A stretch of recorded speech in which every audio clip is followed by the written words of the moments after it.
Bonjour, c'est Ursule encore. On est le 7 décembre 2019.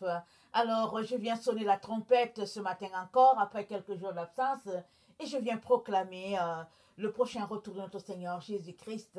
Amen. Jésus a comparé sa venue sur cette terre comme ce qui se passe quand un voleur vient faire son coup.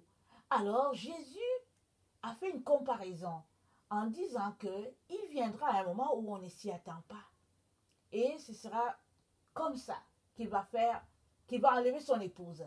Et il serait très très important qu'on puisse s'apprêter à tous les jours, qu'on puisse veiller. Alors quelqu'un qui veille, il ne veille pas juste aujourd'hui et puis demain il ne veille pas. Et il ne décide pas veiller, pardon. Quelqu'un qui veille, qui a pour fonction de veiller, est toujours aux aguets. Et dans Cantique de Cantique, c'est dit, je dormais, mais mon esprit veillait. Amen. Et en tout cas, les personnes qui sont habituées à prier, elles savent ça.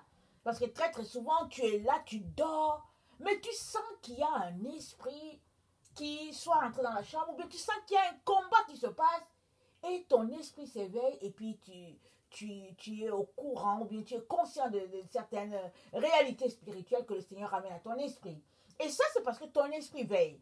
Mais si tu as un esprit endormi, ben, tu ne sauras pas ce qui se passe autour de toi. Il y a des personnes qui sont tellement endormies que souvent même elles disent j'ai rêvé, mais je ne sais même pas de quoi j'ai rêvé. Et puis souvent même on peut expérimenter ça. Même les personnes au fait qui ont l'habitude de veiller, souvent elles vivent des périodes où elles sont attaquées et elles vont te dire j'ai fait un rêve très important, mais cela m'a été volé. Je n'arrive pas à reconnecter. Et ça, c'est vraiment une situation qui est liée à l'état de l'esprit. Soit l'esprit dort, soit il y a une ombre qui vient se mettre là pour voler tout ce que le Seigneur a pour nous. Il est donc très très important que nous puissions tout mettre de notre bord pour pouvoir être éveillés et puis connectés à ces moments-là. Alors Jésus-Christ compare sa venue à vraiment quelque chose comme un ça sera vu de tout le monde, mais ce sera soudain, ce sera subi. Mais ceux-là qui ont une relation avec le Seigneur, qui ont une intimité, ils sont avertis, bien sûr. Il est important qu'on fasse tout pour, en tout cas, laisser de côté certaines choses qui nous perdent le temps et de nous concentrer vraiment à cette communion-là avec notre Seigneur Jésus-Christ. Amen. Alors aujourd'hui, je viens parler de la mort et la vie sont devant toi, choisis la vie. Le Seigneur m'a donné d'apporter ce message-là le 5 décembre. Alors, malgré toute ma volonté pour l'apporter en ce jour de 5 décembre, je n'ai pas pu. Et je bénis le Seigneur de ce que je peux l'apporter aujourd'hui. Alors, j'aimerais ça qu'on lise Deutéronome 30 et à partir du verset 11. On connaît au fait ce passage-là, la plupart des gens qui se réclament, qui se réclament de Jésus. Et c'est un passage, au fait, c'est les conseils de Moïse dans les derniers moments de sa vie. Alors il a marché avec le peuple, il les a fait quitter l'Égypte et tout. Et à ce moment-là, il est en train de faire un récapitulatif de tout ce que le Seigneur leur a enseigné. Et il leur dit, à partir du verset 11, ce commandement, il leur dit là par l'Éternel, bien sûr, ce commandement que je te prescris aujourd'hui n'est certainement point au-dessus de tes forces et hors de ta portée. Pardon. Il n'est pas dans le ciel pour que tu dises qu'il montera pour nous au ciel et nous l'ira chercher, qui nous le fera entendre afin que nous le mettions en pratique. Il n'est pas de l'autre côté de la mer pour que tu dises qu'il passera pour nous de l'autre côté de la mer et nous l'ira chercher, qui nous le fera entendre afin que nous le mettions en pratique. C'est une chose au contraire qui est tout près de toi, dans ta bouche et dans ton cœur, afin que tu la mettes en pratique. Vois, je mets aujourd'hui devant toi la vie et le bien, la mort et le mal, car je te prescris aujourd'hui d'aimer l'Éternel ton Dieu, de marcher dans ses voies et d'observer ses commandements, ses lois et ses ordonnances afin que tu vives et que tu multiplies. Et que l'Éternel ton Dieu te bénisse dans le pays dont tu vas entrer en possession. Mais si ton cœur se détourne, si tu n'obéis point, et si tu te laisses entraîner à te prosterner devant d'autres dieux et à les servir, je vous déclare aujourd'hui que vous périrez, que vous ne prolongerez point vos jours dans le pays dont vous allez entrer en possession après avoir passé le Jourdain. J'en prends aujourd'hui à témoin devant vous le ciel et la terre. J'ai mis devant toi la vie et la mort, la bénédiction et la malédiction. Choisis la vie afin que tu vives, toi et ta postérité, pour aimer l'Éternel ton Dieu, pour obéir à sa voix et pour t'attacher à lui, car de cela dépend de ta vie et la prolongation de tes jours. Et c'est ainsi que tu pourras demeurer dans le pays que l'Éternel a juré de donner à tes pères, Abraham, Isaac et Jacob. Amen. Que le Seigneur bénisse sa parole. Amen. C'est tellement bon, hein? La parole de l'Éternel. En tout cas, j'aime vraiment la parole de Dieu. Et c'est Dieu en personne. Et quand on lit la parole de Dieu, je ne sais pas pour vous, mais ça me fait vraiment beaucoup de bien. Non seulement cela, mais chaque cellule de mon être vibre à la voix de l'Éternel, à entendre sa parole. Ça donne vie à mes cellules. J'aime vraiment cela. Et que son nom soit béni. Amen. Alors c'est Moïse donc qui donne des conseils au peuple d'Israël, parce qu'il y a quelque temps de passer de l'autre côté, dans la gloire, dans la présence divine. Alors il rappelle à Israël tout ce que le Seigneur leur a enseigné, et il dit de la part de l'Éternel, le commandement que Dieu nous a donné, il n'est pas dans le ciel, pour que toi et moi disions, tu vas aller chercher cela pour nous. Et il n'est pas de l'autre côté de la mer, pour que nous puissions dire, toi et moi, mais qui va traverser l'eau pour nous. Il dit, c'est une chose au contraire qui est tout près de toi, dans ta bouche et dans ton cœur, afin que tu le mettes en pratique. Alléluia. Parce que la parole de Dieu, c'est où? Il dit, je l'ai placée près de ton cœur. Il dit, et la parole, c'est quoi? Elle est là, dans ta bouche, auprès de ton cœur. Et c'est à toi de la proclamer. Une fois que tu la proclames, elle devient vie pour toi. Amen. Mais si tu ne proclames pas la parole de Dieu, si tu ne dis rien, elle ne fera rien pour toi. Amen. Regardez, dans une situation, il y a deux personnes. Prenons l'exemple de deux personnes. Une parole est déclarée que Jésus-Christ revient bientôt. Alors, l'un croit que Jésus-Christ revient bientôt. Il en sera de même pour lui. L'autre ne croit pas, ben il en sera selon sa foi. Parce que Dieu ne force personne. Si la personne A croit que Jésus-Christ revient, alors elle va tout mettre en pratique pour, chercher ce Dieu-là et s'assurer qu'elle est prête à ce moment-là, qu'elle ne va pas se laisser surprendre. Alors, la personne B ne croit pas que Jésus-Christ revient bientôt, alors elle ne croit pas. Elle va vivre en fonction de sa foi. Et c'est de ça qu'il est question. Moïse dit au peuple, cette parole-là, elle n'est pas au ciel. Pour que tu dises, ah, comment je fais pour arriver là-bas? Elle n'est pas là, de l'autre côté de la mer. Elle est là, dans ta bouche, près de ton cœur. Et Dieu a dit, j'ai mis dans leur cœur la pensée de l'éternité, afin que toute âme sache vraiment que c'est Dieu son créateur. C'est pourquoi il a mis dans nos cœurs une pensée, la pensée de l'éternité. Il dit, j'ai mis dans leur cœur la pensée de l'éternité. C'est dans nos cœurs. Et quand la pensée de l'éternité est dans ton cœur, ça veut dire quoi? Ça veut dire que, coûte que coûte, tu sauras qui est Dieu. Ça veut dire que l'homme qui n'a jamais entendu parler de Dieu, dans les régions les plus reculées de la terre, il sait qu'il y a un Dieu, parce que Dieu a mis en lui la capacité de faire du bien ou du mal. Alors, Dieu a mis dans nos cœurs la pensée de l'éternité. Il a mis dans nos cœurs un témoin. Sa lumière est là. De toutes les manières, quand un enfant est conçu, quand Dieu donne un enfant, c'est la lumière. Et à la lumière, on voit un faisceau de lumière dans l'utérus de la femme qui est tissé là. Surtout au début, on voit quelque chose de lumineux. Ça, c'est parce que la personne, c'est la lumière. C'est ce que Dieu plante en nous, c'est la lumière. Et Dieu a mis dans nos cœurs la pensée de l'éternité. Alors, c'est à toi de prendre du temps, de te dégager de toutes tes occupations et de venir t'asseoir pour confesser tes versets bibliques. C'est à toi de déclarer ces versets-là et de les faire tiens. De prendre ton livre, le psaume, par exemple, le psaume 23, l'Éternel est mon berger, je ne manquerai de rien, de le confesser. Ce n'est pas à moi de venir confesser cela pour toi, surtout peut-être que je ne te connais pas, peut-être que tu as des milliers de kilomètres de moi, mais si toi tu prends cette parole-là, le psaume 23, Éternel est mon berger, je ne manquerai de rien, il me fait reposer dans le vert pâturage, etc., etc., il en sera de même pour toi. Parce qu'à chaque jour que tu te lèves, tu crois que cela est vrai. Notre Père qui est aux cieux, que ton nom sanctifié, que ton règne vienne, que ta volonté soit faite sur la terre comme au ciel, ça c'est la prière que Jésus nous a appris. Si tu la prends et que tu la récites à tous les jours, elle sera de même pour toi. Il sera ainsi parce que le Seigneur va prendre soin de toi. Il va te donner ton pain quotidien et il va éloigner de toi les pièges de l'ennemi afin que tu demeures sous ses grâces. Amen.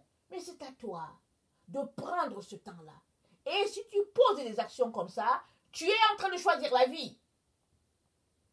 Parce que, au fait, beaucoup de personnes qui se réclament de Jésus ou bien qui disent qu'elles sont chrétiens pensent qu'il suffit de dire Jésus, je t'ai vu dans ma vie une fois et après un certain temps, on leur donne des petits cours de catéchèse et puis après, elles s'en vont se faire baptiser, elles entrent dans l'eau et puis si c'est le baptême par immersion, si c'est le baptême où on met juste un peu d'eau comme dans certaines églises, elles font ça et après, bon, elles se mettent à pratiquer la religion. Se lèvent, les dimanches, ils savent qu'elles doivent aller à l'église, et puis bon, les autres jours, savent qu'il faut faire ceci, cela. Tout ça, c'est certainement une bonne chose. Aller se retrouver avec des frères, et puis s'exhorter. Mais la vie chrétienne ne s'arrête pas là. Suivre Jésus-Christ ne s'arrête pas là. Choisir la vie, ça ne s'arrête pas là. Choisir la vie, c'est que tout ton être, toute ta personne, chaque cellule de ton être vibre pour ce Dieu-là et tu fais tout pour être trouvé dans la lumière divine. Parce que devant nous, il y a la vie et la mort. La mort, c'est les ténèbres, c'est tout ce qui est obscurité, c'est tout ce qui est méchanceté. Tout ça, ça vient de l'ennemi. C'est la partie de l'ennemi. C'est pourquoi Dieu a dit à Adam et Ève, voilà, vous mangerez de tous les arbres qui sont dans le jardin. Le jardin, évidemment, c'est le cœur de Dieu. Mais, quant à l'arbre qui a en elle ou en lui, un arbre, ok. Quant à l'arbre qui a en lui la connaissance du bien et du mal, vous n'en mangerez pas. Quand le jour où vous en mangerez, vous mourrez. Qu'est-ce que Dieu est en train de dire à Adam et Ève ici? Il est en train de leur dire que, puisqu'ils sont les enfants de Dieu, il leur a dit quoi faire. Il leur dit ne marchez pas de manière à avoir en vous un peu de mal, un peu de bien. Il leur a dit, faites tout pour manger juste là, ce côté-ci, là, de ce côté-là. Mais quant à l'arbre qui est là au milieu, là où d'un côté il y a le bien, de l'autre côté il y a le mal, il dit, touchez pas. Parce que le jour où vous en mourrez, le jour où vous mangerez, vous mourrez. Le jour où vous en mangerez, vous mourrez. Mais, on nous apprend, notre monde, notre siècle, notre époque, tout ce que nous faisons en tant qu'être humain dans notre siècle aujourd'hui, on nous apprend à être équilibré, vrai ou faux? On nous apprend à être équilibré. On dit, bon, il ne faut pas exagérer, Ursule, il ne faut pas être légaliste, hein, parce que bon, voilà. Mais, il qualifie de légaliste toute personne qui veut marcher dans la vérité et la droiture. Mais ce n'est pas grave. Jésus a été traité légaliste. Il a même été traité de quelqu'un qui pratique par Belzébul. Tellement il était dans la lumière, tellement il était dans la gloire, que quand il touchait quelque chose, les démons ne restaient pas là. Ils fuyaient en présence de Jésus. Alors, pour justifier leur mauvaise voie, ils ont dit que Jésus-Christ agissait par Belzébul. Tellement ils étaient arrogants. Ils étaient vraiment impédants. Ils ne voulaient pas se rabaisser pour reconnaître que ce monsieur-là, la personne de Jésus, avait la présence de Dieu et qu'il ne l'avait pas. La seule personne parmi eux qui est partie la nuit en catimini, c'est Nicodème. Il allait se renseigner.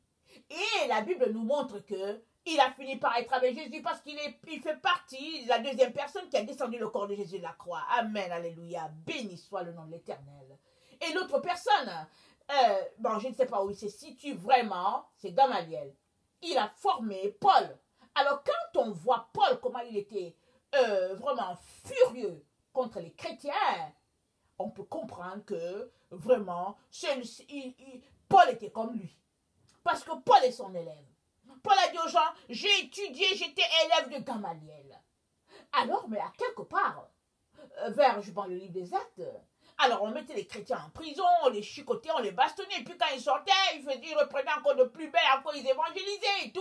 En tout cas, ils étaient saisis par le Saint-Esprit, et l'œuvre de Dieu prospérait entre leurs mains, et puis les gens se sont encore entendus, les Saïdras se sont encore entendus pour leur faire du mal. Gamaliel leur a dit, écoutez, mais si ces gens-là, ce qu'ils font là, ça vient de Dieu, mais vous ne pourrez rien faire.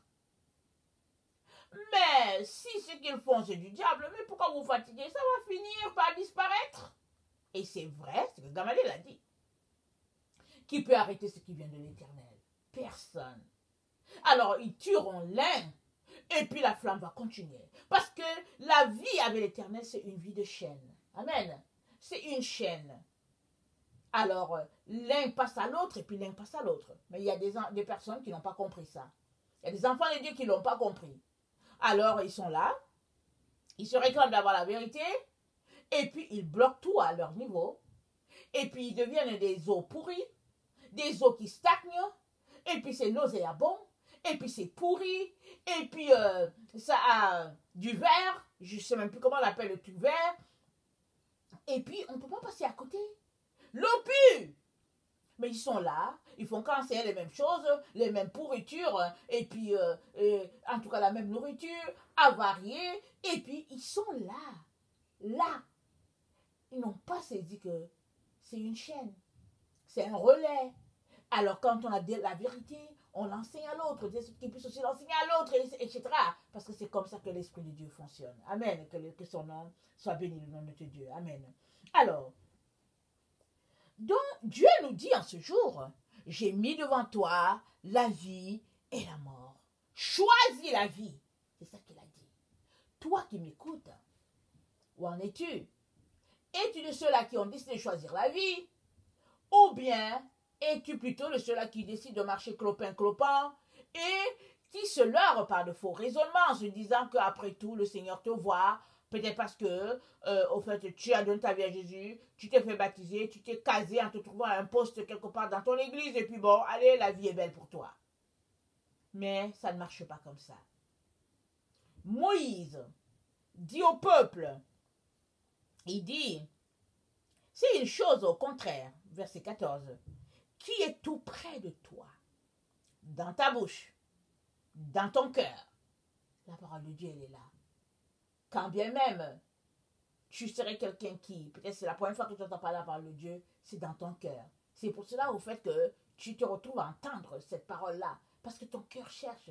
Tu t'arrêtes, tu te regardes le ciel, tu regardes la beauté des nuages, tu regardes la neige, tu regardes l'automne avec ses belles couleurs, tu te dis, c'est pas possible qu'il n'y ait pas un être en arrière de cela. C'est pas possible que ce soit un Big Bang qui ait créé cela, c'est pas croyable. Alors tout ça, ça c'est la pensée de l'éternité. Et par le canal de Moïse, Dieu nous dit, verset 15, vois, je mets aujourd'hui devant toi la vie et le bien, la mort et le mal. Car je te prescris aujourd'hui d'aimer l'Éternel ton Dieu, de marcher dans ses voies et d'observer ses commandements, ses lois et ses ordonnances, afin que tu vives et que tu te multiplies, et que l'Éternel ton Dieu te bénisse dans le pays dont tu vas entrer en possession. Amen. Alors, nous sommes dans les temps où nous parlons du retour de notre Seigneur Jésus-Christ. Et Jésus-Christ, alléluia, va établir son règne sur la terre pendant 1000 ans. Un règne, tout le livre d'Ésaïe parle de ça. Je vous encourage à lire tout le livre d'Ésaïe. Alors, un règne où le lion couchera avec l'agneau. Un règne où il y aura vraiment la paix. Et Jésus va montrer à la terre entière un type de gouvernement. Un gouvernement paisible. Un gouvernement où règne la joie, le bonheur. Pendant 1000 ans, la terre va goûter à cela. Et moi, je te souhaite de faire partie des personnes qui seront là au millénium. En tout cas, moi, j'aimerais être là. J'aimerais être là. Amen. Alors, que le Seigneur te donne de goûter à cela. De faire partie de ce groupe-là. Amen. Alors, le verset, il dit, le verset 17, mais si ton cœur se détourne, si tu n'obéis point, et si tu te laisses entraîner à te prosterner devant d'autres dieux et à les servir, je vous déclare aujourd'hui que vous périrez. Vous savez, Dieu a dit, je pense, c'est dans 1 Samuel 15, 1 Samuel 15, 23, il faut j'aimerais qu'on le lise. Il a dit, Dieu, il ne prend pas plaisir au sacrifice. C'est pas à ça qu'il prend plaisir. Attendez, on va lire ça.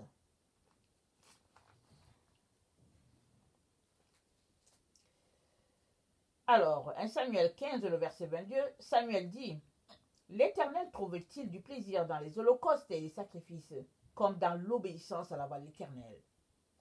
Voici, l'obéissance vaut mieux que les sacrifices, et l'observation de sa parole vaut mieux que la graisse des béliers. Car la désobéissance est aussi coupable que la divination, et la résistance ne l'est pas moins que l'idolâtrie et les téraphins. Puisque tu as rejeté la parole de l'Éternel, il te rejette aussi comme roi. Ça, c'est la parole que le prophète Samuel a donnée au roi Saül. Alors, ici, pendant que dans Deutéronome 30, comme on vient de le lire, le verset 17, Dieu dit à Israël, il dit, si tu te laisses entraîner à te prosterner devant d'autres dieux, à les servir, je vous déclare aujourd'hui que vous périrez. Servir d'autres dieux, vraiment, c'est renier carrément l'Éternel des armées. Il a dit, le premier commandement, il a dit à Israël, écoute Israël, l'Éternel, ton Dieu, est le seul Dieu. Amen. Tu n'auras point d'autre Dieu devant ma face. Ah là là, quel amour. Quel amour. Mais si on n'est pas connecté au Seigneur, on va dire, ah non, mais on trouve que, bon, il est égoïste, et puis c'est un Dieu qui veut juste être servi, lui seul, comme certaines personnes le disent. Moi, j'ai déjà rencontré une personne, et puis je suis allée la rencontrer pour lui parler de Jésus. On s'est fixé rendez-vous, et puis on se connaît. Je suis allée la rencontrer. Ok? D'abord, on se connaissait dans le domaine professionnel. Et là, maintenant, je vais la rencontrer. Et la personne m'a dit, écoute, Ursule, quand je dis domaine professionnel, c'est pas parce que je n'ai pas encore travaillé à l'extérieur. Et puis, j'ai toujours travaillé dans ma maison, je n'ai pas travaillé pour quelqu'un. Mais quand je parle de domaine professionnel, c'est parce que c'était mon professeur de chant. Ok? Pendant vraiment quelques années, j'ai eu ce prof-là comme chant, ce professeur de chant. Et vraiment, et là, j'ai voulu apporter, lui présenter ma foi. Parce qu'elle aimait beaucoup l'esprit qui venait de moi et tout ça. En tout cas, toute la force et l'énergie et tout ce que vous savez dans ces choses-là. Alors, elle m'a dit, oui, Ursule, j'aimerais vraiment avoir une relation personnelle avec Dieu.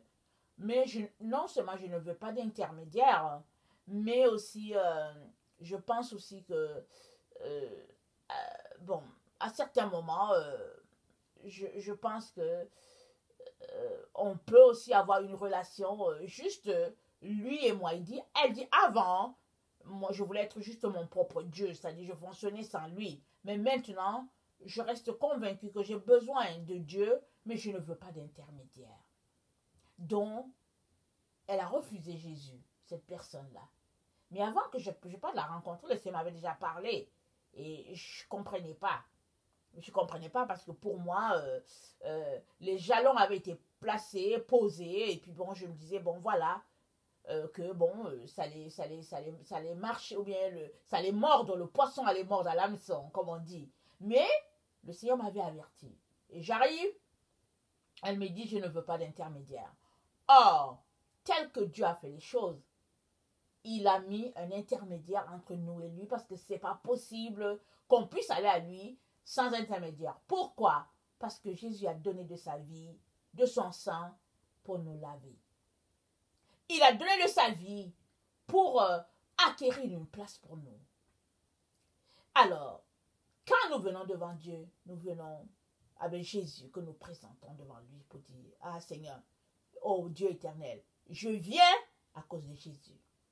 C'est parce que Jésus a payé que toi et moi nous pouvons venir. Sinon, on ne peut pas se présenter devant ce Dieu saint, ce Dieu glorieux, ce Dieu merveilleux, miséricordieux, omnipotent, omniscient, Dieu grand, Dieu fort, Dieu puissant. On ne peut pas venir. On ne peut pas. Jésus s'est humilié. Il est devenu l'agneau et il a payé de sa vie pour toi et moi.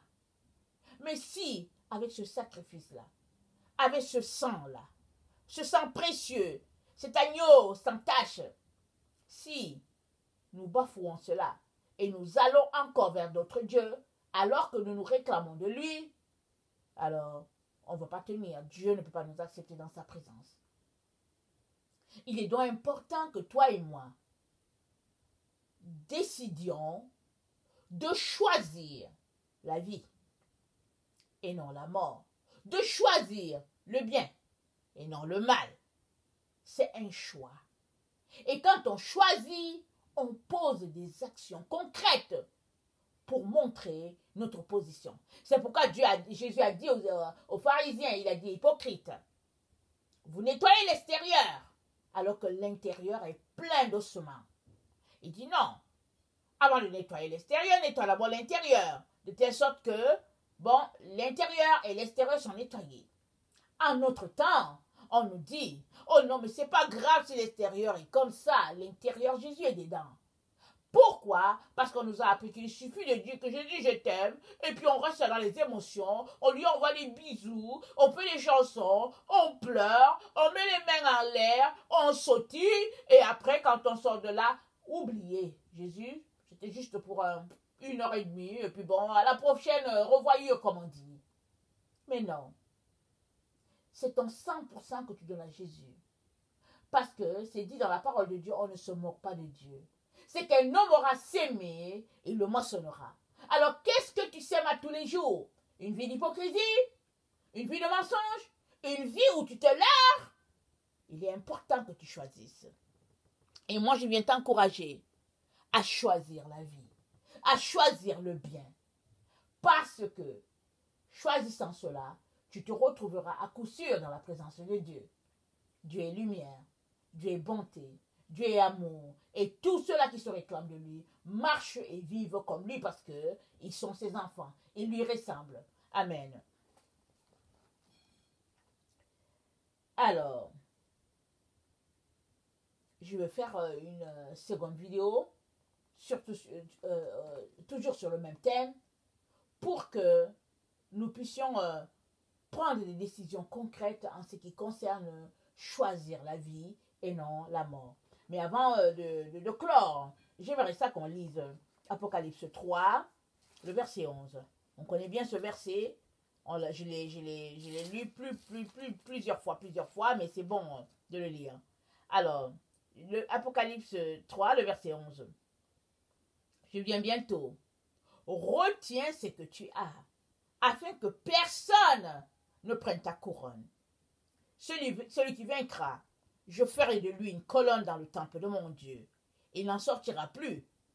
J'écrirai sur lui le nom de mon Dieu et le nom de la ville de mon Dieu, de la nouvelle Jérusalem qui descend du ciel auprès de mon Dieu et mon nom nouveau. Que celui qui a des oreilles entende ce que l'Esprit dit aux églises. Amen.